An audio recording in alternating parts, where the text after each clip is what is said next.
AD news മലയാളത്തിലേക്ക് സ്വാഗതം.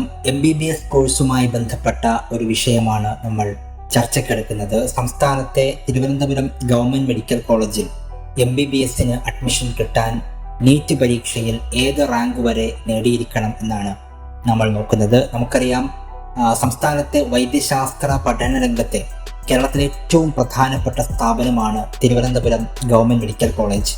ഈ അധ്യയന വർഷം 250 MBBS സീറ്റുകളാണ് തിരുവനന്തപുരം ഗവൺമെൻറ് മെഡിക്കൽ കോളേജിൽ ഉള്ളത്. നമ്മൾ നോക്കുന്നത് 2023 ട്രെൻഡാണ്. 2023 നീറ്റ് പരീക്ഷയിൽ ഏത് റാങ്ക് വരെ നേടിയ വിദ്യാർത്ഥിക്ക് തിരുവനന്തപുരം ഗവൺമെൻറ് മെഡിക്കൽ കോളേജിൽ MBBSന് അഡ്മിഷൻ കിട്ടി എന്നുള്ളതാണ്. 2024 ട്രെൻഡല്ല. ഏകദേശം ഒരു സാമ്യം ഉണ്ടാകാം എന്നാണ് നമ്മൾ കരുതുന്നത്. പക്ഷേ കുട്ടികളുടെ മാർക്കിലും റാങ്കിലുമൊക്കെ വ്യത്യാസമുണ്ട്. എങ്കിലും 2023 ട്രെൻഡ് നമുക്ക് നോക്കാം.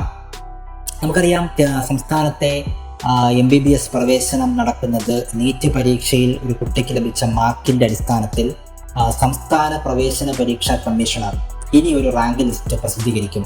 അതിനൊരു കട്ട് ഓഫ് മാർക്ക് നിശ്ചയിച്ചിട്ട് സംസ്ഥാന പ്രവേശന പരീക്ഷാ കമ്മീഷണർ ഒരു സ്റ്റേറ്റ് റാങ്ക് ലിസ്റ്റ് പ്രസിദ്ധീകരിക്കും.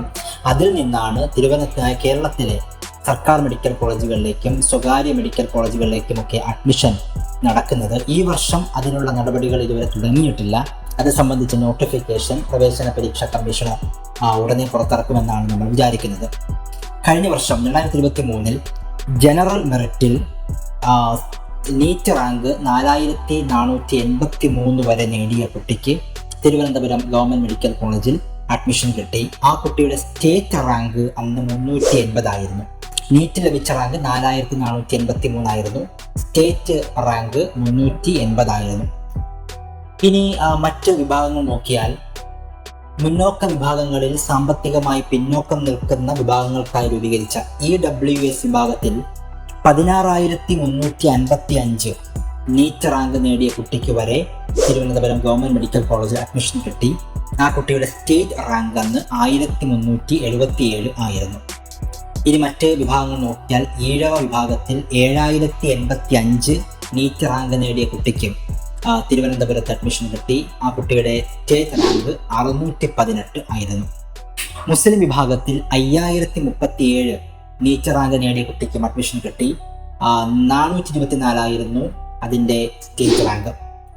Latin Catholic, Catholic and Anglo Indian വിഭാഗം നോക്കിയാൽ 7598 നീറ്റ് റാങ്ക് നേടിയ കുട്ടിക്കും അഡ്മിഷൻ കിട്ടി. അതിൻ്റെ സ്റ്റേറ്റ് റാങ്ക് 662 ആയിരുന്നു.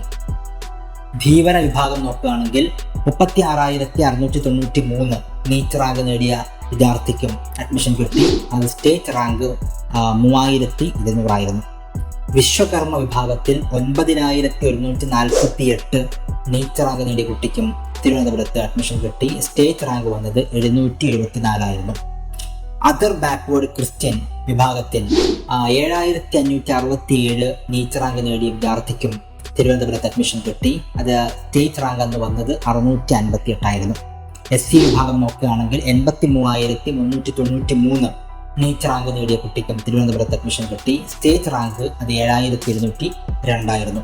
ST വിഭാഗത്തിൽ 2,66,552 നീറ്റ് റാങ്ക് നേടിയ വിദ്യാർത്ഥിക്ക് അഡ്മിഷൻ കിട്ടി. State rank 18,787.